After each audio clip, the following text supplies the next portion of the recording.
여러분 안녕하세요. 오늘은 정말 부끄러운 이야기를 하나 해보려고 합니다. 제 이야기인데요. 듣고 나시면 아마 한심하다고 생각하실 수도 있어요. 하지만 솔직하게 말씀드리겠습니다. 왜냐하면 저 같은 남자가 꽤 많을 거라고 생각하거든요. 저는 38년 결혼 생활 동안 라면 한 봉지도 끓여본 적이 없는 남자였습니다. 밥솥이 어떻게 생겼는지도 몰랐어요. 세탁기 버튼이 뭐가 뭔지도 몰랐고요. 청소기를 잡아본 기억도 거의 없습니다. 장을 본 적? 없습니다. 설거지? 당연히 안 했죠. 38년 동안 단 한 번도요. 왜냐고요? 아내가 다 해줬으니까요. 아침에 눈 뜨면 밥상이 차려져 있었고, 옷장을 열면 깨끗한 옷이 걸려 있었고, 집은 항상 깨끗했고, 냉장고에는 항상 뭔가 들어 있었습니다. 저는 그게 다 저절로 되는 줄 알았어요. 아니, 저절로 되는 건 아니라는 걸 머리로는 알았지만 가슴으로는 느끼지 못했습니다. 아내가 하는 거니까 하고 당연하게 생각했어요. 그런데요, 여러분. 그 아내가 어느 날 갑자기 쓰러졌습니다. 거실 바닥에 그대로 쓰러졌어요. 저는 눈앞이 캄캄해졌습니다. 구급차를 불렀고 병원으로 갔고 검사를 받았고 의사 선생님이 말씀하셨어요. 과로와 만성 빈혈입니다. 최소 2주는 입원해서 치료받으셔야 합니다. 2주, 14일. 저는 그 14일을 혼자 살아야 했습니다. 태어나서 처음으로 아무도 밥 차려주는 사람 없이, 아무도 빨래해주는 사람 없이, 아무도 집 치워주는 사람 없이 살아야 했어요. 그날 밤 병원에서 집으로 돌아왔습니다. 현관문을 열었는데 집이 캄캄했어요. 38년 동안 집에 오면 항상 불이 켜져 있었습니다. 현관불, 거실불, 부엌불, 아내가 미리 켜놓으니까요. 그런데 그날은 불이 꺼져 있었어요. 손을 더듬어서 스위치를 켰습니다. 불이 들어왔는데 집이 텅 비어 보이더라고요. 가구도 다 있고 물건도 다 있는데 아내가 없으니까 집이 텅 비어 보였습니다. 그리고 배가 고팠어요. 병원에서 아무것도 못 먹었거든요. 아내 걱정에 밥 먹을 생각을 못한 거예요. 부엌으로 갔습니다. 부엌 불을 켜고 주위를 둘러봤어요. 냉장고, 가스레인지, 밥솥, 전자레인지, 그릇장 다 있는데 뭘 어떻게 해야 할지 하나도 모르겠는 거예요. 냉장고를 열었습니다. 안에 뭐가 들어있긴 한데 이걸로 뭘 만들어야 하는지 모르겠어요. 반찬통이 여러 개 있었습니다. 뚜껑을 열어봤어요. 김치, 장조림, 콩자반. 아내가 만들어 놓은 반찬들이었습니다. 그런데 밥이 없으니까 반찬만으로는 안 되잖아요. 밥을 지어야겠다고 생각했습니다. 밥솥을 봤어요. 버튼이 여러 개 있었습니다. 취사 예약 보온 제가열 잡곡 백미. 뭘 눌러야 하지? 취사를 누르면 되나? 그런데 쌀은 어디 있지? 뒤적뒤적 찾아보니 싱크대 아래 쌀통이 있었어요. 쌀을 퍼서 밥솥에 넣었습니다. 근데 물을 얼마나 넣어야 하지? 모르겠어서 대충 넣고 취사 버튼을 눌렀어요. 40분쯤 후에 밥솥에서 소리가 났습니다. 뚜껑을 열어봤어요. 밥이 됐는데 물을 너무 많이 넣었는지 죽같이 돼 있었습니다. 쌀도 제대로 안 씻었더니 뭔가 텁텁한 맛이 나고요. 그래도 먹었습니다. 죽 같은 밥에 아내가 만들어 놓은 김치를 올려서 먹었어요. 그 밥을 먹으면서 생각했습니다. 아내는 38년 동안 매일 이걸 했구나. 매일 아침 쌀을 씻고 물 맞추고 밥을 짓고 반찬을 만들고 상을 차리고 38년이면 13,870일이에요. 13,870번의 아침, 13,870번의 점심, 13,870번의 저녁, 4만 번 넘게 밥을 차린 거예요. 그리고 저는 단 한 번도 고맙다고 한 적이 없습니다. 밥을 먹고 그릇을 싱크대에 올려놓았습니다. 설거지를 해야 하는데 하기 싫었어요. 내일 하지 뭐. 그렇게 생각하고 거실로 나왔습니다. 소파에 앉았는데 집이 조용했어요. 너무 조용했습니다. 평소에는 아내가 TV를 틀어놓거나 부엌에서 뭔가 하는 소리가 들리거나 전화 통화하는 소리가 들리거나 했거든요. 그 소리들이 전부 사라지니까 집이 무덤처럼 조용했어요. 그날 밤 잠이 안 왔습니다. 옆자리가 비어 있으니까요. 38년 동안 옆에 있던 사람이 없으니까 이불이 넓어서 오히려 춥게 느껴졌어요. 아내가 걱정되기도 했고 내일부터 혼자 어떻게 살아야 하나 막막하기도 했고 뒤척뒤척 하다가 새벽이 돼서야 겨우 잠들었습니다. 다음날 아침 눈을 떴습니다. 오전 8시였어요. 아내가 있었으면 오전 6시 반에는 일어나서 아침을 차렸을 텐데 부엌에 가봤습니다. 어젯밤에 싱크대에 올려놓은 그릇이 그대로 있었어요. 물론이죠. 누가 치워주겠어요. 내가 해야지. 수세미에 세제를 묻혀서 그릇을 닦았습니다. 손이 미끄러워서 밥 공기를 떨어뜨릴 뻔했어요. 조심조심 닦아서 물 묻은 그릇을 건조대에 올렸습니다. 밥 공기 2개, 숟가락 하나, 젓가락 하나, 국그릇 하나. 이것뿐인데 5분이 넘게 걸렸어요. 아내는 온 가족 식사 후 설거지를 10분 만에 끝냈거든요. 저는 혼자 먹은 그릇 닦는데 5분이라니. 아침을 뭘 먹어야 하나 고민했습니다. 밥을 또 지을 엄두가 안 나서 편의점에 가기로 했어요. 집에서 5분 거리에 편의점이 있거든요. 삼각김밥 2개와 우유 하나를 사왔습니다. 2,200원짜리 삼각김밥 2개에 1,500원짜리 우유. 합해서 5,900원. 이게 제 첫 번째 자취 아침이었습니다. 삼각김밥을 뜯으면서 생각했어요. 아내가 차려주는 아침은 밥, 국, 반찬 서너 가지에 과일까지. 따뜻하고 영양 균형도 맞고. 그런데 지금 내가 먹는 건 차가운 삼각김밥. 가격으로 따지면 아내의 아침 밥상이 훨씬 비싸겠지만 돈의 문제가 아니었어요. 정성의 문제였습니다. 삼각김밥에는 정성이 없잖아요. 기계가 만든 거니까. 아내의 밥상에는 38년의 정성이 들어가 있었는데 나는 그걸 모르고 살았구나. 아침을 먹고 나니까 빨래가 눈에 들어왔습니다. 세탁기 위에 빨래 바구니가 있었어요. 안을 보니까 이틀치 옷이 들어있었어요. 제 속옷, 양말, 와이셔츠. 이걸 빨아야 하는데 세탁기를 어떻게 돌리는지 몰랐습니다. 아들한테 전화했어요. 태호야, 나야. 세탁기 어떻게 돌리는 거야? 아들이 잠시 말이 없더니 아버지 진심이세요? 하더라고요. 진심이다. 빨리 알려줘. 아들이 하나하나 알려줬어요. 뚜껑을 열고 빨래를 넣고 세제를 넣고 코스를 선택하고 시작 버튼을 누르라고. 근데 아버지 흰옷이랑 색깔옷은 따로 넣으셔야 돼요. 뭐? 왜? 색이 물들거든요. 아들이 말한 대로 했습니다. 그런데 어떤 게 흰옷이고 어떤 게 색깔옷인지 구분하는 게 쉽지 않았어요. 회색 양말은 흰 건가 색깔인가? 줄무늬 와이셔츠는 에이, 귀찮다. 그냥 다 같이 넣자. 이렇게 해서 전부 한꺼번에 넣었습니다. 40분 후에 세탁기가 멈추길래 뚜껑을 열었어요. 흰 속옷이 분홍색으로 변해 있었습니다. 빨간 양말 하나가 범인이었어요. 빨간 물이 빠져서 흰 속옷 3장, 흰 양말 2켤레가 전부 분홍빛이 됐습니다. 아들이 분리하라고 했는데 한숨이 나왔어요. 빨래를 건조대에 널어야 하는데 건조대가 어디 있는지도 몰랐습니다. 베란다에 나가보니까 접이식 건조대가 있었어요. 펼치는 방법을 한참 만에 알아냈습니다. 빨래를 하나씩 널었는데 아내가 널 때는 반듯하게 정리돼 있었거든요. 저는 아무렇게나 걸어놓으니까 금방 한쪽으로 쏠려서 건조대가 기울어졌어요. 간신히 균형을 맞추고 돌아섰는데 빨래 하나 하는데 거의 30분이 걸렸습니다. 청소는 더 난관이었어요. 청소기를 꺼냈는데 전원을 켜도 흡입이 안 되는 거예요. 뭐가 문제지? 한참을 만지작거리다 보니까 먼지통이 꽉 차 있었습니다.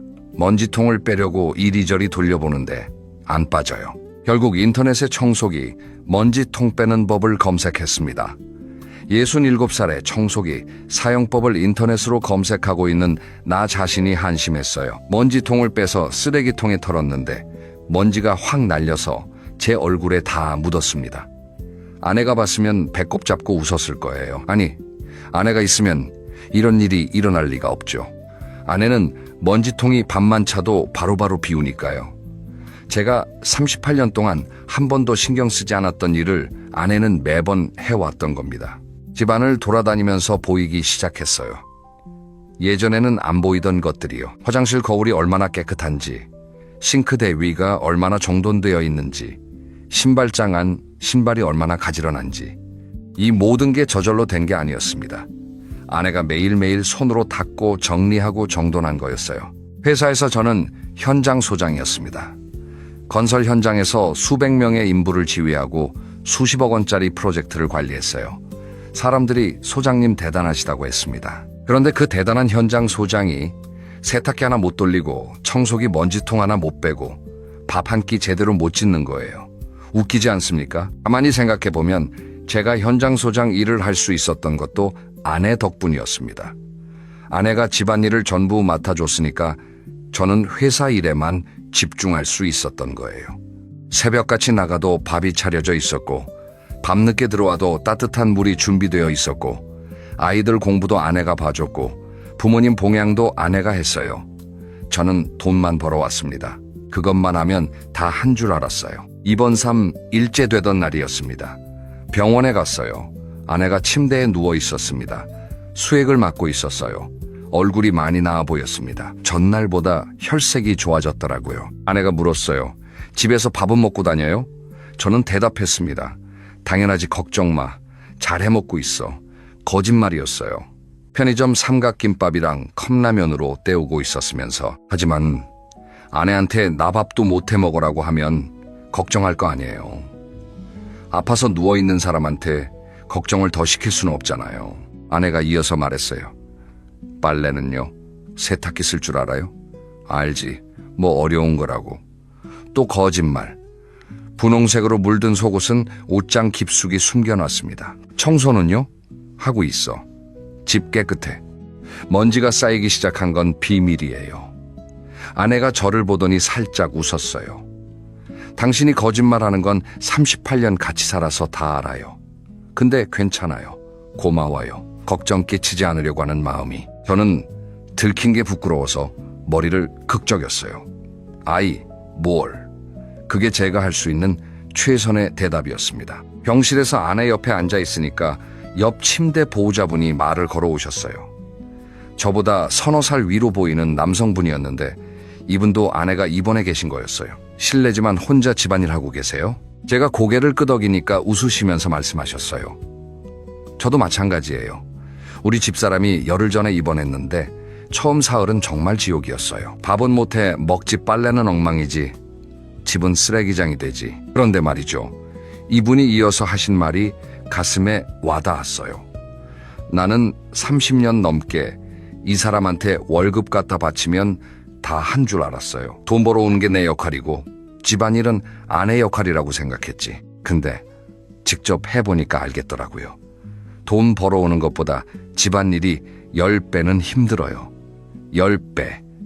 그 말이 과장이 아니었어요. 돈 버는 건 출근하면 됩니다. 정해진 시간에 가서 정해진 일을 하고 퇴근하면 끝이에요. 하지만 집안일은 끝이 없거든요. 아침 차리고 설거지하고 빨래하고 청소하고 장보고 점심 차리고 또 설거지하고 저녁 차리고 또 설거지하고. 이게 매일 반복됩니다. 주말도 없고 퇴근도 없어요. 365일 무휴입니다. 그걸 아내가 38년 동안 해온 거예요. 병원에서 집으로 돌아오는 길에 편의점에 들렀습니다. 또 삼각김밥을 사려고요.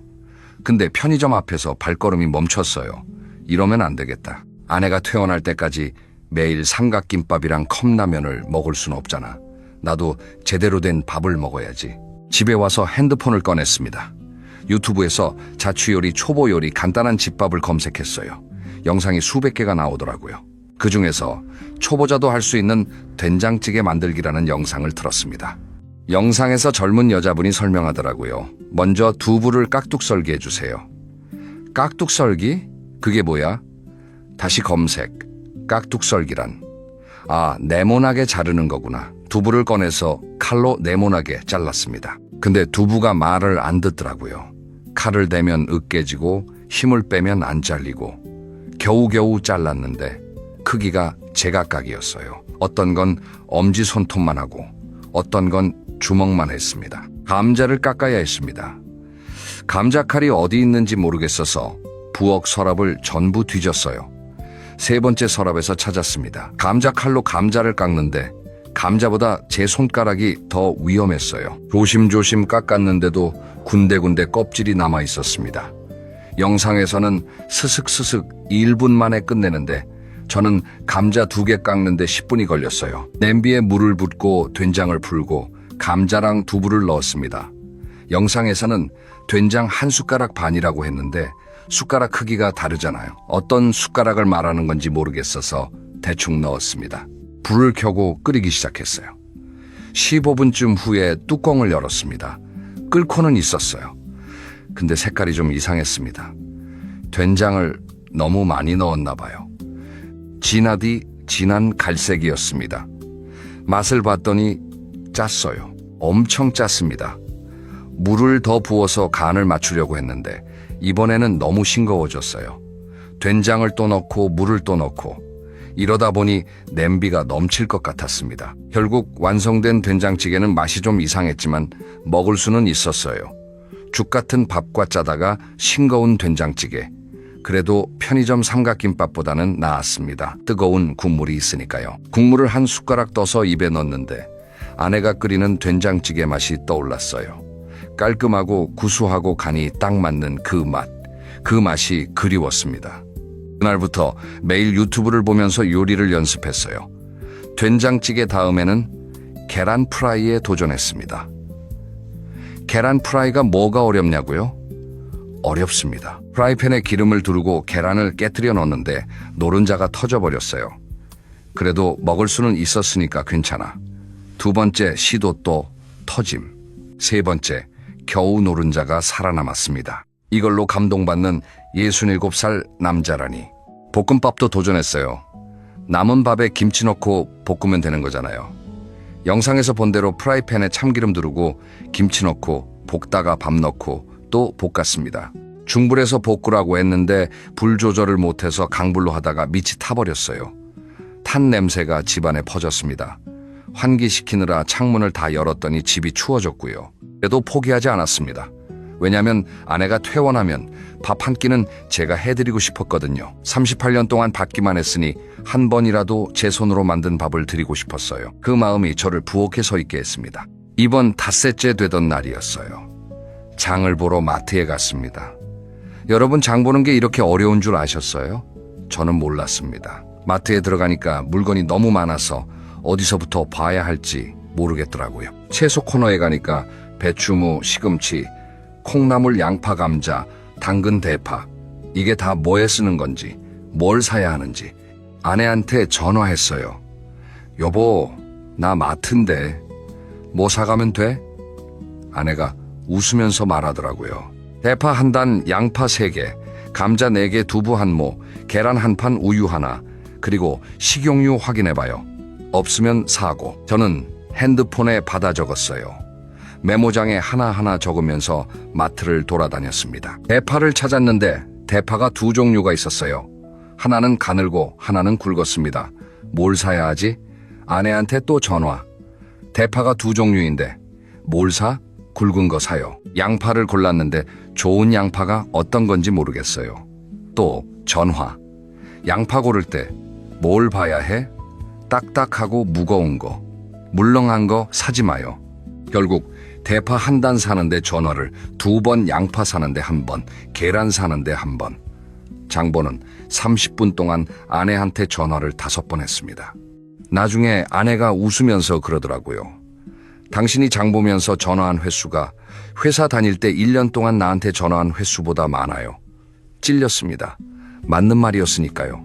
회사 다닐 때는 아내한테 전화할 일이 없었어요. 저녁에 늦어. 오늘 회식이야. 이 정도가 전부였거든요.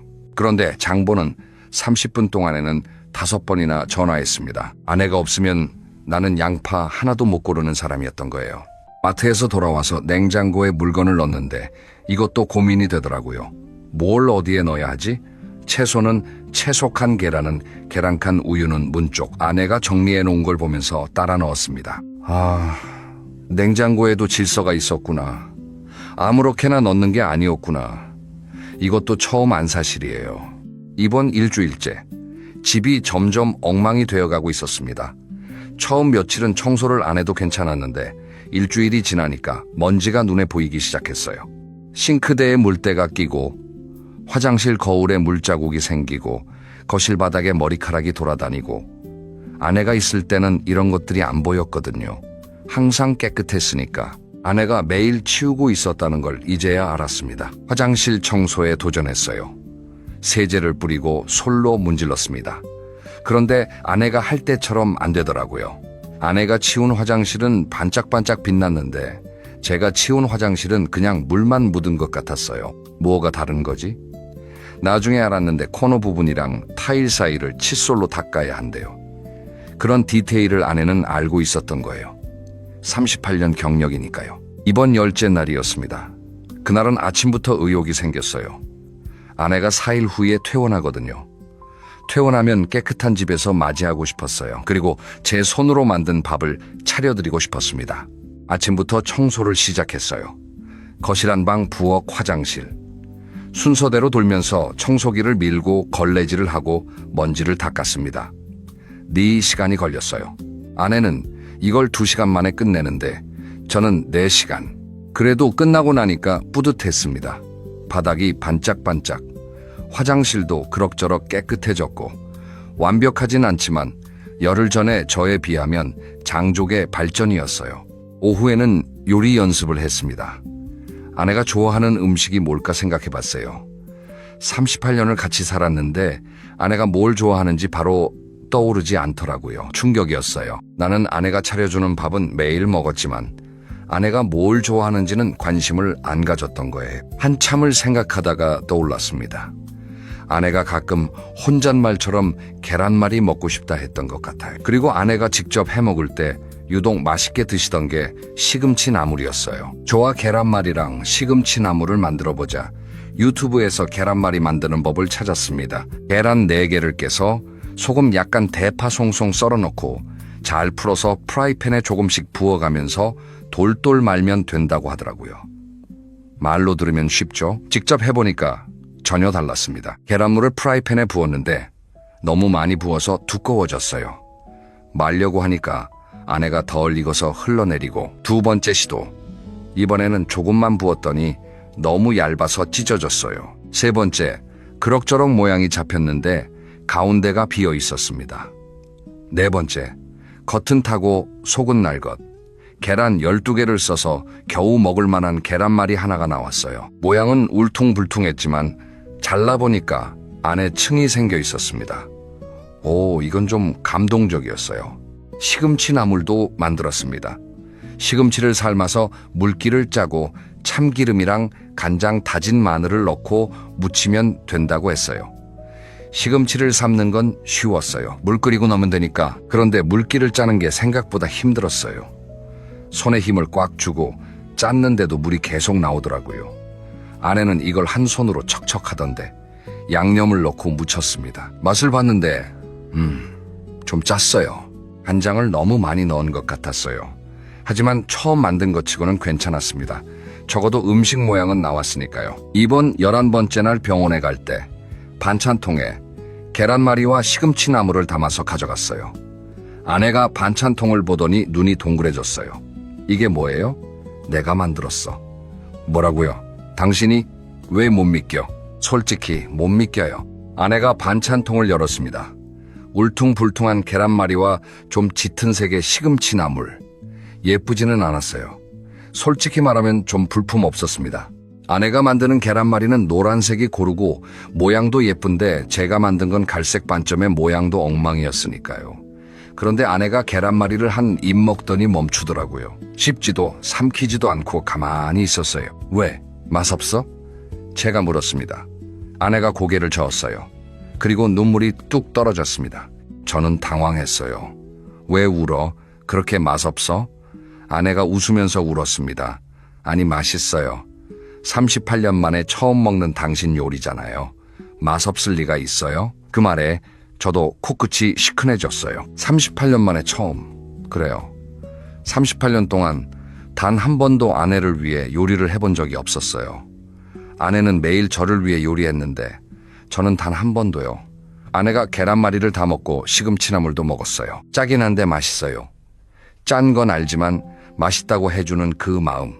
그게 고마웠습니다. 그리고 미안했어요. 이걸 왜 이제야 했을까? 38년 전에 했어야 하는 건데. 병실에서 아내 옆에 앉아 있으면서 이야기를 나눴습니다. 평소에 잘 안 하던 이야기들이었어요. 여보, 나 그동안 집안일 하면서 힘들었지? 제가 먼저 물었습니다. 아내가 잠시 뜸을 들이더니 대답했어요. 솔직히요? 힘들었어요. 특히 애들 어렸을 때. 밤새 울고 기저귀 갈고 분유 먹이고 그러면서 밥도 하고 빨래도 하고 당신은 회사 가면 올 때까지 전화 한 통 없었잖아요. 나 혼자 다 했어요. 가슴이 아팠어요. 알고 있었습니다. 알면서도 못 본 척했던 거예요. 집안일은 원래 여자가 하는 거 아니야?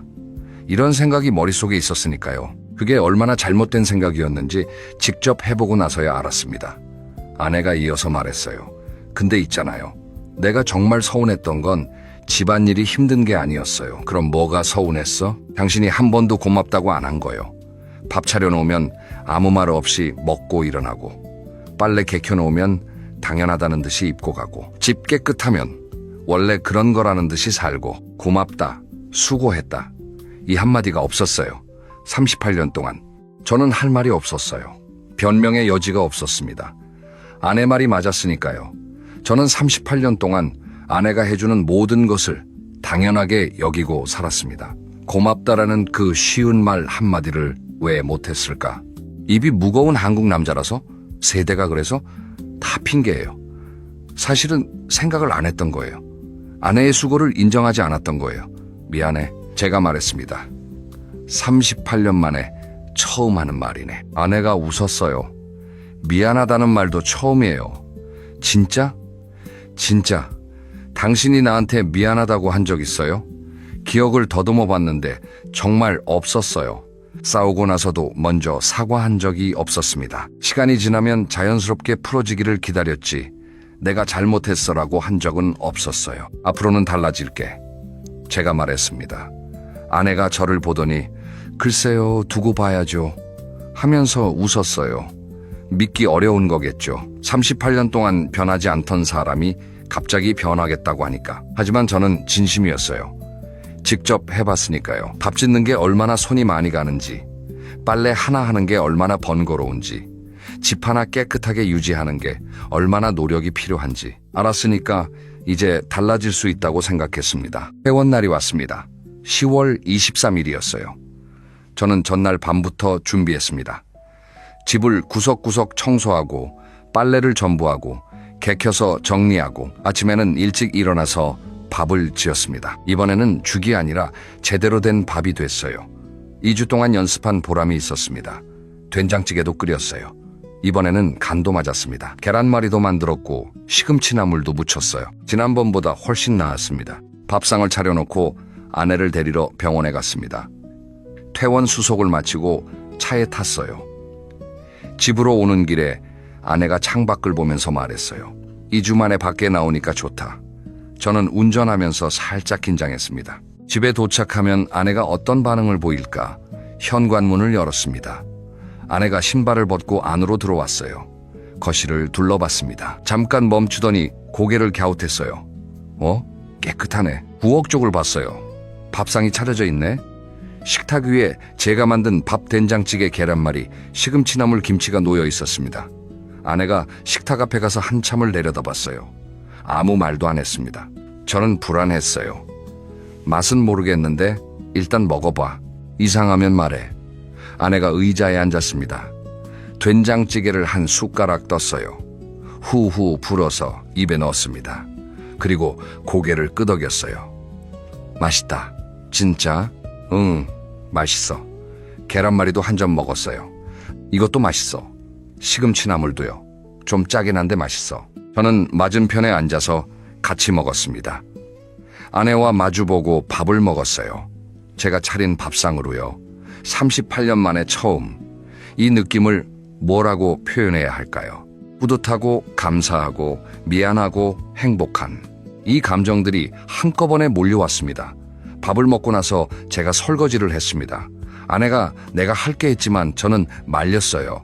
당신은 아직 몸이 안 좋잖아. 나한테 맡겨. 설거지를 하면서 창밖을 봤습니다. 햇살이 들어오고 있었어요. 이 부엌에서 아내가 38년 동안 이 햇살을 보면서 설거지를 했구나. 이 풍경을 나는 오늘 처음 보는구나. 그날 이후로 저는 달라졌습니다. 아침에 먼저 일어나서 밥을 짓습니다. 매일은 아니고 일주일에 서너 번 정도. 아내가 오늘은 내가 할게 하는 날도 있으니까요. 설거지는 제가 전담합니다. 아내가 요리하면 제가 설거지하고 제가 요리하면 제가 또 설거지합니다. 빨래도 같이 합니다. 세탁기 돌리는 건 제가 하고 개키는 건 아내가 하고, 흰옷이랑 색깔옷은 이제 확실히 분리합니다. 장보기도 같이 갑니다. 예전에는 아내 혼자 장을 봤는데 지금은 같이 가요. 무거운 건 제가 들고 뭘 살지는 아내가 정합니다. 마트에서 나란히 카트를 밀면서 걸으면 기분이 좋아요. 사람들이 보면 다정한 부부로 보이겠죠? 38년 걸렸습니다. 이렇게 되기까지. 부부 사이에 대화도 많아졌어요. 예전에는 밥 먹자 잘게 이 정도가 전부였는데 지금은 이런저런 이야기를 나눕니다. 오늘 뭐 할까?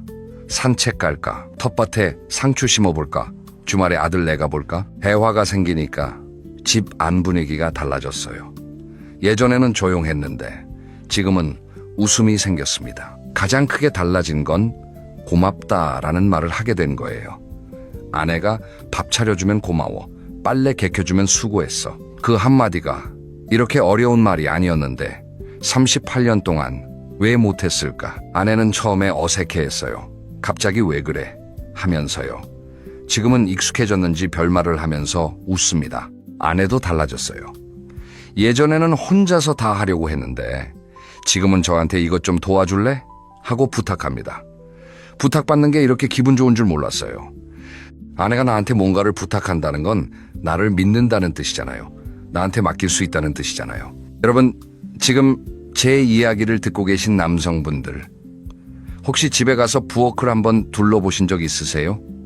아내가 매일 서 있는 그 부엌을요. 싱크대 높이에 맞춰서 서서 뜨거운 불 앞에서 요리하고 기름이 튀어도 참고 설거지 물이 차가워도 참고 365일 하루도 쉬지 않고요. 아내의 손을 한번 잡아보세요. 부드러운 손이 아닐 거예요. 거칠고 갈라지고 물집이 잡혀 있을 수도 있어요. 그 손이 매일 여러분을 위해 일하는 손입니다. 고마워. 이 한마디가 그렇게 어렵습니까? 오늘 저녁에 밥 먹고 한번 해보세요. 여보, 밥 고마워. 이 한마디면 됩니다. 아내가 깜짝 놀랄 거예요. 의심할 수도 있어요. 갑자기 왜 그래? 무슨 일 있어? 그래도 해보세요. 한 번 하면 두 번이 되고 두 번이 되면 습관이 됩니다. 그 습관이 여러분의 결혼 생활을 바꿔줄 거예요. 그리고 하나 더, 집안일을 도와보세요. 거창한 게 아니어도 됩니다. 설거지 한 번, 빨래 한 번, 청소기 한 번, 뭐든 좋아요.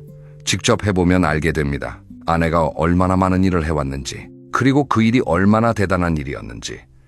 저는 이 주간의 경험으로 인생이 달라졌습니다. 아내가 쓰러져서 병원에 입원한 것은 불행한 일이었지만 그 덕분에 저는 38년 만에 아내의 소중함을 깨달았어요. 직접 해보지 않았으면 절대 몰랐을 거예요.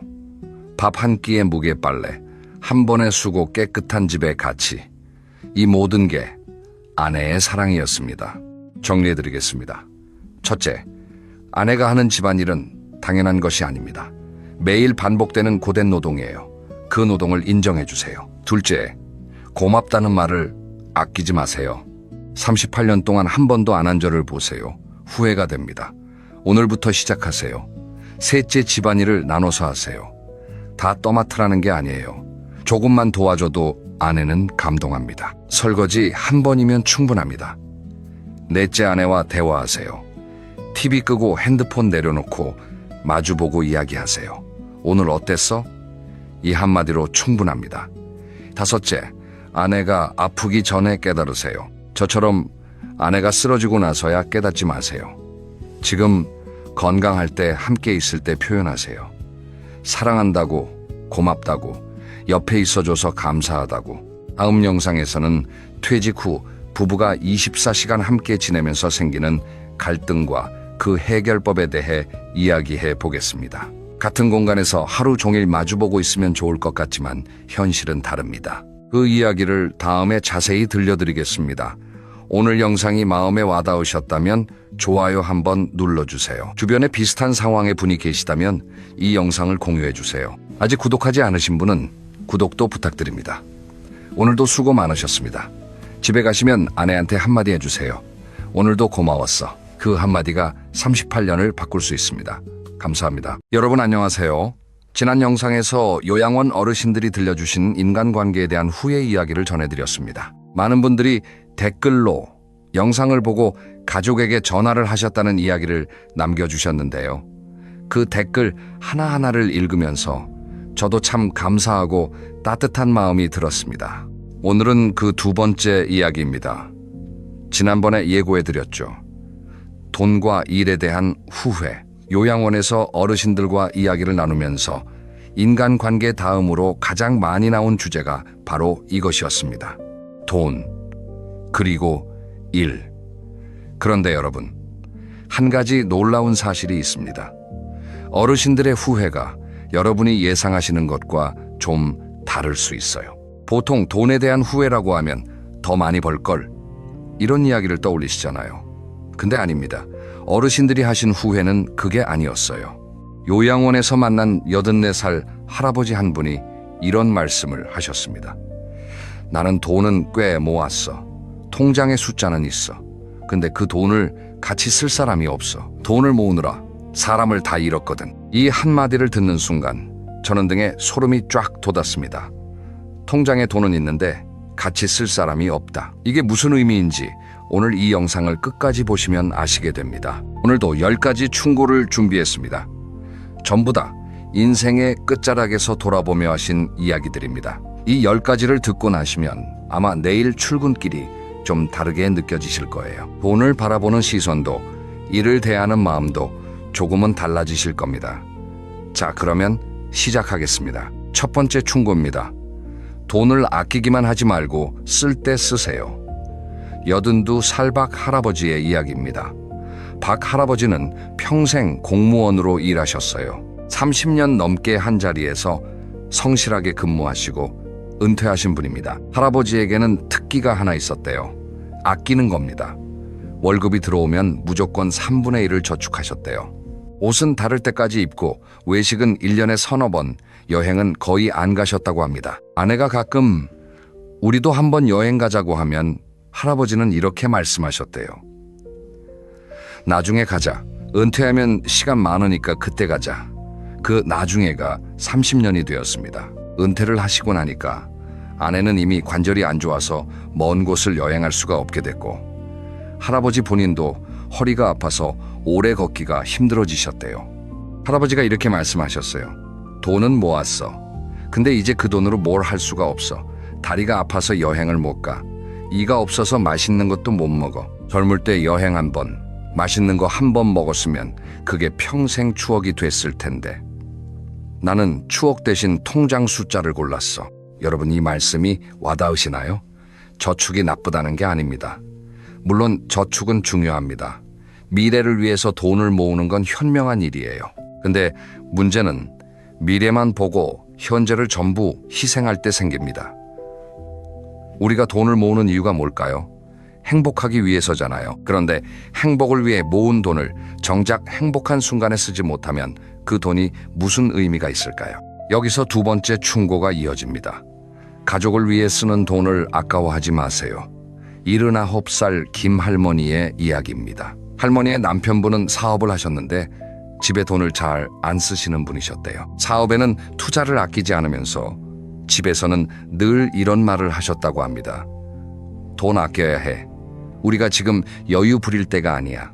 아이들이 학교에서 현장 학습비를 달라고 하면 투덜거리시고, 할머니가 시장에서 과일을 좀 많이 사오면 왜 이렇게 많이 샀냐고 하시고, 할머니가 그러셨어요. 우리 영감이 나쁜 사람은 아니었어. 가족을 먹여 살리려고 열심히 번 사람이야. 근데 그 돈을 가족한테 쓰는 걸 아까워했어. 돈이 나가는 게 불안했던 거야. 남편분이 돌아가시고 나서 통장을 정리해 보니까 꽤 많은 돈이 남아 있었다고 합니다. 할머니가 그 통장을 보면서 이런 생각이 드셨대요. 이 돈으로 아이들이랑 여행 한번 갔으면, 이 돈으로 가족들이랑 외식 한번 했으면 그게 얼마나 좋았을까. 이 통장 숫자보다 그 기억이 훨씬 값졌을 텐데. 여러분, 돈은 도구입니다. 도구는 쓸 때 가치가 생깁니다. 망치가 아무리 좋아도 못을 안 박으면 그냥 쇳덩이잖아요. 돈도 마찬가지예요. 쓰지 않는 돈은 그냥 숫자입니다. 특히 가족을 위해 쓰는 돈은 없어지는 게 아닙니다. 그 돈은 기억으로 바뀌는 거예요. 같이 먹은 외식 한 끼, 같이 간 여행 한 번, 아이한테 사준 운동화 한 켤레. 그런 것들이 나중에 가족 사이에 따뜻한 기억이 되고 그 기억이 가족을 묶어주는 끈이 됩니다. 정리합니다. 첫째, 돈을 아끼기만 하지 마세요. 쓸 수 있을 때 쓰세요. 돈은 쓸 수 있는 시기가 있습니다. 그 시기를 놓치면 통장의 숫자만 남습니다. 둘째, 가족을 위해 쓰는 돈을 아까워하지 마세요. 그 돈은 사라지는 게 아니라 기억으로 남는 겁니다. 자, 다음 챕터로 넘어가겠습니다. 이번 이야기는 아마 지금 현역에서 일하고 계신 분들에게 가장 크게 와닿을 이야기일 겁니다. 일이 전부인 줄 알았던 사람이 은퇴 후에 깨달은 것, 한번 들어보시죠. 세 번째 충고입니다. 회사는 당신을 기억하지 않습니다. 가족은 기억합니다. 87살 이 할아버지의 이야기입니다. 이 할아버지는 대기업에서 35년을 근무하셨어요. 부장까지 올라가셨고 회사에서 인정받는 분이셨다고 합니다. 할아버지의 하루는 이랬대요. 아침 6시에 일어나서 7시에 출근하고 밤 10시, 11시에 퇴근하는 생활. 주말에도 회사 나가는 날이 많았고 명절에도 업무 전화를 받으셨다고 합니다. 아이들 학교 운동회에 한 번도 간 적이 없고 아내의 생일을 챙긴 적이 손에 꼽을 정도고 가족 여행은 결혼 초에 한두 번 가고 그 뒤로는 없었대요. 왜 그랬냐고 여쭤봤더니 할아버지가 이렇게 말씀하셨어요. 나는 가족을 위해서 일한다고 생각했어. 이 집안을 내가 먹여 살린다고 생각했거든. 근데 돌아보니까 가족을 위해서 일한 게 아니었어. 일을 위해서 가족을 포기한 거였어. 이 말씀 정말 무겁습니다. 가족을 위해 일한다는 말, 우리가 정말 자주 하는 말이잖아요. 근데 할아버지는 그 말 뒤에 숨어서 가족과 보내야 할 시간을 전부 회사에 바치셨던 겁니다. 그리고 은퇴 후에 뭐가 남았냐면요. 할아버지가 은퇴하시던 날 회사에서 감사패 하나를 주셨대요. 35년 근무에 대한 감사패. 그걸 받고 집에 오셨는데 아내가 한마디 하셨대요. 수고했어요. 근데 이제 집에 있으면 뭐 하실 거예요? 그 한마디가 할아버지에게는 정말 충격이었다고 합니다. 35년 동안 집에 거의 없었으니까 아내에게 할아버지는 거의 손님 같은 존재였던 거예요. 할아버지가 이렇게 말씀하셨어요. 회사에서는 내가 없으면 안 된다고 생각했어. 근데 내가 은퇴하고 1년 지나니까 후임이 내 자리에서 잘하고 있더라고. 아무도 나를 찾지 않아. 회사는 나 없이도 돌아가. 근데 가정은 달라. 가정에서 내가 빠진 35년은 아무도 대신 채워줄 수가 없었어. 여러분, 이 이야기가 남의 이야기 같으세요? 지금 매일 야근하시는 분, 주말에도 노트북 펴시는 분, 아이 재롱 한번 제대로 못 보시는 분, 회사에서의 내 자리는 내가 떠나면 다른 사람이 채웁니다. 빠르면 한 달, 늦어도 석 달이면 후임자가 옵니다. 근데 가정에서의 내 자리는 아무도 대신할 수 없습니다. 아버지의 자리, 어머니의 자리, 남편의 자리, 아내의 자리, 그 자리는 오직 나만 채울 수 있어요. 여기서 네 번째 충고가 나옵니다. 칼퇴가 부끄러운 게 아닙니다.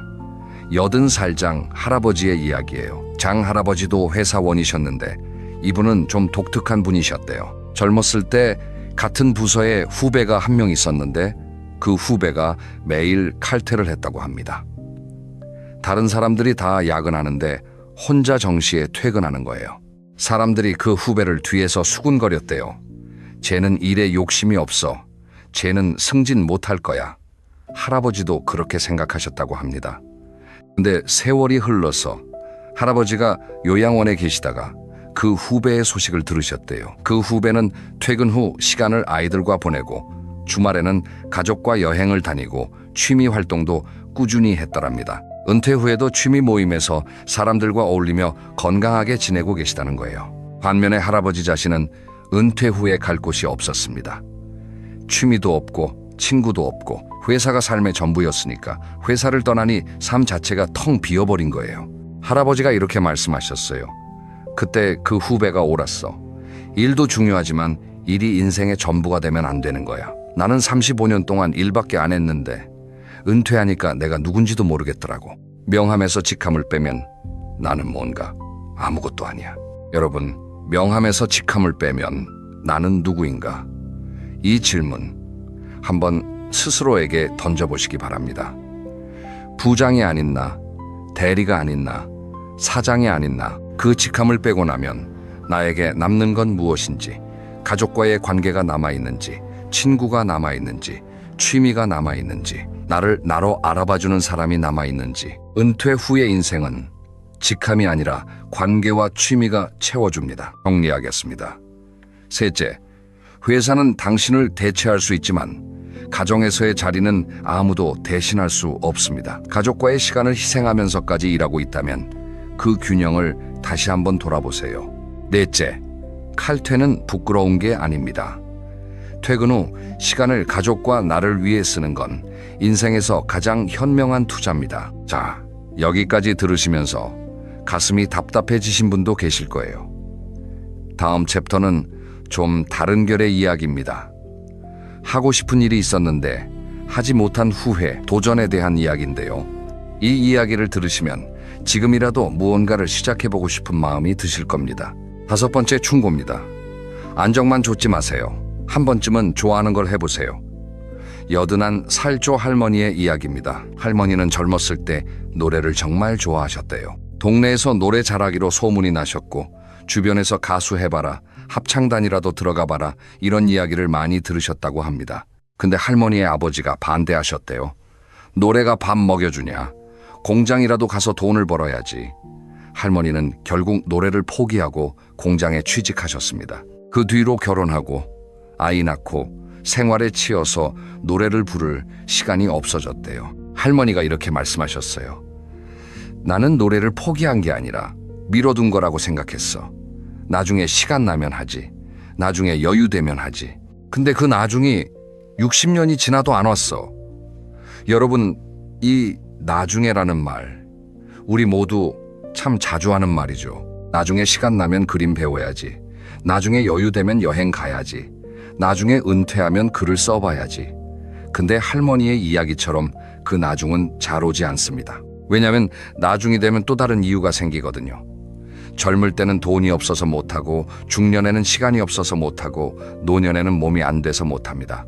할머니는 요양원에서 음악 치료 프로그램에 참여하시면서 처음으로 사람들 앞에서 노래를 부르셨대요.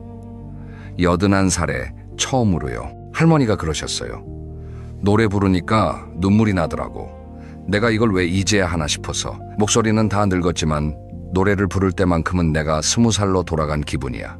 여기서 여섯 번째 충고가 이어집니다. 실패가 두려워서 시작도 안 하면 그게 가장 큰 실패입니다. 85살 류 할아버지의 이야기입니다. 류 할아버지는 젊었을 때 사진 찍는 걸 좋아하셨대요. 카메라를 들고 산에 다니면서 풍경 사진을 찍는 게 유일한 취미였다고 합니다. 주변에서 사진관을 차려보라는 이야기를 많이 들으셨는데 할아버지는 망설이셨대요. 사진관 차려봐야 돈이 안 될 거야. 실패하면 어떡해? 가족이 굶으면 어떡해? 그래서 안정적인 직장을 선택하셨고 카메라는 서랍 속에 넣어두셨습니다. 그 뒤로 40년이 지났습니다. 할아버지가 은퇴하시고 서랍을 정리하다가 옛날 카메라를 발견하셨대요. 필름 카메라였는데 안에 현상하지 않은 필름이 들어있었다고 합니다. 할아버지가 그 필름을 현상해 보셨더니 젊었을 때 찍은 산 사진이 나왔대요. 그 사진을 보시면서 할아버지가 이렇게 말씀하셨어요. 이 사진 속에 있는 사람은 꿈이 있는 사람이었어. 근데 나는 그 꿈을 서랍에 넣어두고 40년 동안 한 번도 안 꺼냈어. 실패할까 봐. 근데 지금 생각하면 실패해도 괜찮았어. 적어도 해봤다는 후회 없는 마음이 남았을 텐데 안 해본 건 후회만 남아. 여러분, 이 말씀에 정말 공감하시는 분 많으실 거예요. 해보고 실패한 건 시간이 지나면 경험이 됩니다. 웃으면서 이야기할 수도 있어요. 그때 내가 이런 걸 해봤는데 말이야 하고요. 근데 해보지 않은 건 시간이 지나면 후회가 됩니다. 그때 했으면 어땠을까? 이 생각이 평생을 따라다닙니다. 물론 현실적인 제약이 있습니다. 당장 먹고 살아야 하니까 좋아하는 것만 할 수는 없어요. 근데 꼭 전부를 걸지 않아도 됩니다. 주말에 1시간, 퇴근 후에 30분이라도요. 좋아하는 걸 조금씩 해보는 거예요. 글 쓰는 게 좋으면 블로그 하나 시작해보시고, 그림 그리는 게 좋으면 색연필 한 세트 사보시고, 노래가 좋으면 동네 합창단에 가입해보시고, 완벽하게 할 필요 없습니다. 그냥 시작하는 겁니다. 정리합니다. 다섯째, 좋아하는 일을 나중에로 미루지 마세요. 그 나중에는 오지 않을 수 있습니다. 지금 조금이라도 시작하세요. 여섯째, 실패가 두려워서 시작하지 않는 것이 가장 큰 실패입니다. 해보고 실패하면 경험이 되고 안 해보면 후회만 남습니다. 자, 다음 이야기도 정말 중요한 이야기인데요. 은퇴 준비에 대한 이야기입니다. 이건 특히 지금 40대, 50대이신 분들에게 꼭 들어보시라고 권하고 싶은 이야기예요. 7번째 충고입니다. 은퇴 준비는 돈만 하는 게 아닙니다. 할 일을 준비하세요. 83 살정 할아버지의 이야기입니다. 정 할아버지는 중소기업 사장님이셨어요. 직원 30명 정도 되는 회사를 운영하셨다고 합니다. 할아버지의 하루는 전부 회사였대요. 아침에 눈 뜨면 회사 걱정, 밤에 눈 감으면 회사 걱정, 주말도 공휴일도 할아버지에게는 쉬는 날이 아니라 일하는 날이었습니다. 그러다가 70살이 넘으시면서 건강이 급격히 나빠지셨대요. 결국 회사를 정리하시고 은퇴를 하셨습니다. 그런데 은퇴하시고 나서 할아버지에게 심각한 문제가 생겼어요. 할 일이 없는 겁니다. 매일 아침에 일어나면 갈 곳이 없습니다. 만날 사람도 없습니다. 할아버지의 인간관계가 전부 사업관계였거든요. 거래처 사장, 직원들, 은행 담당자, 사업을 접으니까 그 사람들도 다 사라졌습니다. 할아버지가 이렇게 말씀하셨어요. 사업할 때는 하루가 24시간도 모자랐어. 근데 은퇴하니까 하루가 이틀 같아. 아침에 일어나서 밤까지 할 게 아무것도 없어. 텔레비전 틀어놓고 멍하니 앉아있으면 내가 왜 사는지 모르겠더라고. 여러분, 은퇴 후 우울증이라는 말 들어보셨죠? 실제로 은퇴 후 첫 1년이 정신 건강에 가장 위험한 시기라고 합니다. 갑자기 사회적 역할이 사라지면서 자존감이 떨어지고 무기력해지는 거예요. 할아버지도 그 과정을 겪으셨습니다. 은퇴 후 2년 동안 거의 집 밖에 안 나가시다가 결국 우울증 진단을 받으시고 그 뒤에 요양원에 오시게 됐다고 합니다. 할아버지가 깨달으신 건 이겁니다. 은퇴 준비를 돈으로만 했어. 연금, 저축, 부동산. 돈 걱정은 없게 해놨어. 근데 정작 매일 뭘 할 건지, 누구를 만날 건지 그건 하나도 준비를 안 했어. 돈이 있어도 할 일이 없으면 사는 게 아니야. 여기서 8번째 충고가 나옵니다. 은퇴 전에 회사 밖의 관계를 만들어 두세요. 76 살남 할머니의 이야기입니다. 할머니는 은퇴하신 남편을 보면서 느낀 것을 말씀해 주셨어요. 할머니의 남편분은 은퇴 후에 친구가 한 명도 없었대요. 회사 동료들은 전부 은퇴하면서 흩어졌고 동네에서 아는 사람이 없었거든요. 할머니가 그러셨어요. 우리 영감이 은퇴하고 나서 매일 집에만 있으니까 둘 다 미칠 것 같았어. 나는 나대로 내 시간이 있었는데 영감이 하루 종일 집에 있으면서 나한테 말동무 해달라고 하니까 처음에는 안쓰럽다가 나중에는 숨이 막히더라고. 웃으시면서 말씀하셨지만 이게 우리나라 은퇴 가정의 현실이기도 합니다. 남편은 회사 밖에 관계가 없으니까 아내에게만 의지하게 되고 아내는 갑자기 늘어난 남편의 존재에 스트레스를 받는 거예요. 이걸 흔히 남편 은퇴 증후군이라고도 하죠. 할머니가 남편분에게 권하셨대요. 동네 복지관에 가보라고, 등산 모임에 나가보라고, 뭐라도 사람을 만나라고. 남편분이 처음에는 싫다고 하셨는데 억지로 한번 가보시고 나서 조금씩 변화가 생겼다고 합니다. 할머니가 이렇게 말씀하셨어요. 영감이 등산 모임에 나가기 시작하면서 사람이 달라졌어. 표정이 밝아지고 이야기할 거리가 생기고 오늘 산에서 이런 사람 만났다. 다음 주에 어디 간다. 이런 이야기를 하면서 눈이 반짝이더라고. 그 모습을 보니까 내가 다 기뻤어. 여러분, 은퇴 준비, 돈만 챙기시면 안 됩니다. 은퇴 전에 회사 밖의 관계를 하나라도 만들어 놓으세요. 동네 모임이든 취미 동호회든 종교 활동이든 회사와 상관없는 순수하게 나를 위한 관계를 미리 만들어 두시는 거예요. 그리고 은퇴 후에 매일 할 수 있는 일을 하나만 정해 두세요. 산책이어도 좋고 봉사활동이어도 좋고 텃밭 가꾸기여도 좋습니다. 매일 아침에 일어나서 오늘은 이걸 해야지 하는 게 하나라도 있으면 하루가 달라집니다. 정리합니다. 7째, 은퇴 준비는 돈만이 아닙니다. 은퇴 후 매일 무엇을 할지 그걸 준비하세요. 8째, 은퇴 전에 회사 밖의 관계를 만들어 두세요. 회사 사람들은 은퇴하면 사라지지만 동네 친구는 평생 곁에 있습니다. 자, 다음 이야기는 좀 더 깊은 이야기입니다. 돈과 시간, 이 둘 중에 뭐가 더 소중하냐는 이야기인데요. 요양원 어르신들의 대답이 아주 명쾌합니다. 한번 들어보시죠. 9번째 충고입니다. 돈은 다시 벌 수 있지만 시간은 다시 살 수 없습니다.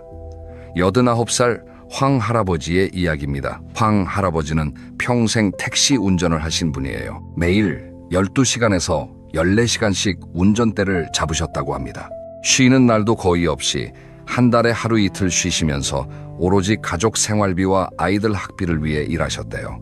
할아버지의 아이들은 셋인데 셋 다 대학까지 보내셨다고 합니다. 할아버지 입장에서는 정말 자랑스러운 일이었죠. 근데 할아버지가 이런 말씀을 하셨어요. 애들 대학 보내느라 내 시간을 전부 줬어.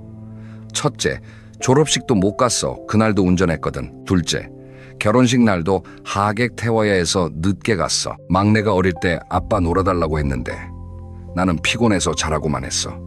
할아버지가 잠시 멈추시더니 이렇게 말씀하셨습니다. 돈은 벌었어. 근데 시간은 못 벌었어. 아이들이 크는 건 한 번뿐이야. 첫 걸음마, 첫 말, 첫 학교, 그런 것들을 나는 하나도 못 봤어. 택시 안에서 다른 사람들을 태우고 있었으니까. 여러분, 이 이야기를 들으시면서 어떤 생각이 드셨나요? 물론 할아버지의 상황은 이해가 됩니다. 먹고 살려면 일을 해야 하니까요. 그 세대에는 선택의 여지가 없으셨을 겁니다. 근데 할아버지가 후회하시는 건 일을 한 것 자체가 아닙니다. 시간의 가치를 몰랐던 것, 그걸 후회하시는 거예요. 매일 14시간 일하면서 그중 1시간만이라도 아이들과 보냈으면, 일요일 하루를 쉬면서 아이들 손잡고 공원에 한번 갔으면, 그 1시간, 그 하루가 지금 할아버지에게는 세상 무엇과도 바꿀 수 없는 시간인 겁니다. 할아버지가 이런 비유를 해주셨어요. 시간은 말이야, 모래시계 같은 거야. 위에서 모래가 떨어지는데 손으로 잡을 수가 없어. 잡으려고 하면 손가락 사이로 빠져나가. 돈은 잃어버려도 다시 모을 수 있는데 모래는 한번 떨어지면 끝이야. 여러분, 지금 여러분의 모래시계에서 모래가 떨어지고 있습니다. 오늘 하루는 다시 오지 않는 하루입니다. 오늘 아이와 보내지 않은 시간은 내일 보충할 수 없습니다. 오늘 부모님께 전화하지 않은 그 3분은 영영 사라진 3분입니다. 돈을 버는 건 중요합니다. 하지만 돈을 벌기 위해 모든 시간을 바치는 것은 결국 가장 비싼 것을 가장 싼 것으로 바꾸는 거나 다름없습니다. 시간은 세상에서 가장 비싼 재화입니다. 왜냐하면 어떤 돈으로도 살 수 없으니까요. 정리합니다. 9째, 돈보다 시간이 귀합니다. 돈은 다시 벌 수 있지만 지나간 시간은 아무리 많은 돈을 줘도 되돌릴 수 없습니다. 오늘 하루 소중한 사람과 보내는 시간을 아끼지 마세요. 자, 이제 마지막 챕터입니다. 이 마지막 이야기가 오늘 10가지 충고의 마침표를 찍는 이야기예요. 자녀에게 남기고 싶은 것에 대한 이야기인데요. 어르신들의 대답이 정말 뜻밖이었습니다. 10번째 충고입니다. 자녀에게 돈을 남기려 하지 말고 기억을 남기세요. 이건 한 분의 이야기가 아니라 요양원에서 만난 여러 어르신들이 공통으로 하신 말씀입니다. 먼저 86살 손할머니의 이야기를 들려드릴게요. 손할머니에게는 아들 둘이 있습니다. 할머니와 남편분은 평생 아끼며 사시면서 아이들에게 재산을 남겨주는 게 부모의 도리라고 생각하셨대요. 작은 아파트 하나를 마련해서 큰아들한테 물려주고 적금을 모아서 작은아들한테 결혼자금으로 주셨다고 합니다. 근데 문제는 재산을 나누고 나서 생겼습니다. 큰아들은 아파트를 받고 나서 고맙다는 말 한마디 없었고, 작은아들은 결혼하고 나서 연락이 뜸해졌대요. 할머니가 이렇게 말씀하셨어요. 재산을 줬더니 부모가 필요 없어진 거야. 줄 게 있을 때는 명절에 왔는데 다 주고 나니까 안 와. 차라리 재산 대신 같이 여행을 가고 같이 밥을 먹었으면 그 기억이 애들 마음에 남았을 텐데, 통장 숫자는 쓰면 사라지지만 기억은 안 사라지잖아. 여러분, 이 이야기가 불편하게 느껴지실 수도 있습니다. 물론 모든 자녀가 이런 건 아닙니다. 부모에게 받은 것에 감사하며 효도하는 자녀도 많습니다. 근데 할머니가 하고 싶으신 말씀의 핵심은 자녀와의 관계를 돈으로 유지하려 하면 안 된다는 거예요. 관계는 돈이 아니라 시간과 경험으로 쌓이는 겁니다. 부모가 자녀에게 남길 수 있는 가장 큰 유산은 아파트가 아니라 우리 가족이 함께했던 따뜻한 기억입니다. 같은 요양원에 계신 80살 문 할아버지의 이야기도 이어서 들려드릴게요. 문 할아버지는 손 할머니와는 좀 다른 경우입니다. 할아버지는 자녀에게 물려줄 재산이 별로 없었대요. 평범한 회사원으로 사시면서 넉넉하지 않은 살림이었다고 합니다. 근데 할아버지가 한 가지 꼭 하신 게 있어요. 매주 일요일마다 가족과 함께 시간을 보내신 겁니다. 아이들이 어렸을 때는 동네 뒷산에 같이 가고, 커서는 같이 영화 보고, 결혼한 뒤에도 한 달에 한 번은 온 가족이 모여서 밥을 먹었대요. 할아버지가 이렇게 말씀하셨어요. 나는 애들한테 줄 돈은 없었어. 근데 시간은 줬어. 매주 일요일을 줬어. 그래서인지 우리 애들이 아직도 나를 찾아와. 아들이 오면 이런 이야기를 해. 아버지, 나는 어릴 때 일요일마다 뒷산 가던 게 제일 좋은 기억이야. 그 말 들으면 내가 부자보다 더 부자야. 여러분, 이 두 이야기를 비교해 보시면 답이 보이실 겁니다. 재산을 남긴 할머니의 자녀는 연락이 뜸해졌고, 시간을 남긴 할아버지의 자녀는 아직도 찾아옵니다. 물론 재산을 물려주는 것도 부모의 사랑입니다. 그걸 부정하는 게 아닙니다. 다만 재산만 남기면 부족합니다. 재산과 함께, 아니 재산보다 먼저 기억을 남겨주세요. 같이 밥 먹은 기억, 같이 웃은 기억, 같이 울어준 기억, 같이 걸어간 기억. 그런 기억이 많은 가족은 돈이 없어도 흩어지지 않습니다. 할아버지가 마지막에 이런 말씀을 하셨어요. 죽을 때 통장은 못 가져가. 근데 기억은 가져가. 내가 죽어도 내 아이들 마음속에 아빠와 뒷산 가던 일요일이 남아있을 거야. 그게 내가 남기는 유산이야. 정리합니다. 열째, 자녀에게 돈보다 기억을 남기세요.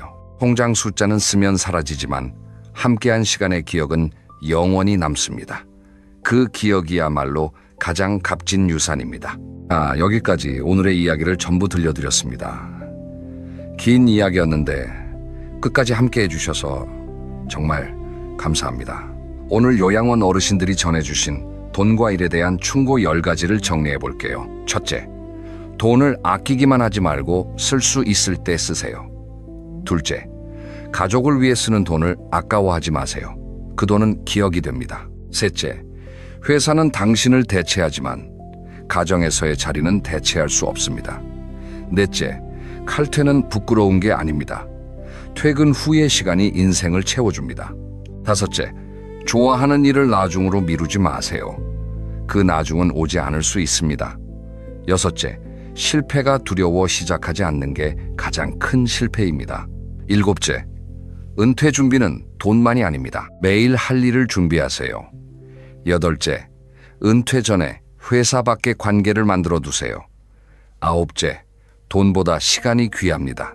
지나간 시간은 돈으로도 되돌릴 수 없습니다. 열째, 자녀에게 재산 대신 기억을 남기세요.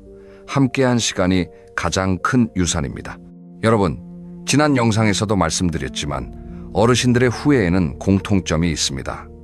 전부 다 되돌릴 수 없는 것에 대한 후회라는 겁니다. 돈은 잃어도 다시 벌 수 있습니다. 직장은 잃어도 다시 구할 수 있습니다. 근데 시간은 한 번 지나가면 끝입니다. 아이들이 어린 시절은 한 번뿐입니다. 부모님이 건강하신 시간도 영원하지 않습니다. 그리고 그 시간 속에서 만들어지는 기억, 그게 결국 우리 인생의 전부입니다. 통장 잔고가 얼마인지는 나중에 아무도 기억하지 않습니다. 어떤 직함을 가졌는지도 아무도 기억하지 않습니다. 기억되는 건 단 하나, 그 사람이 곁에 있을 때 따뜻했는지 차가웠는지, 함께 있을 때 행복했는지 외로웠는지, 그것만 남습니다. 요양원의 한 할머니가 저에게 이런 말씀을 하셨어요. 부자로 죽은 사람은 많아. 근데 행복하게 죽은 사람은 드물어.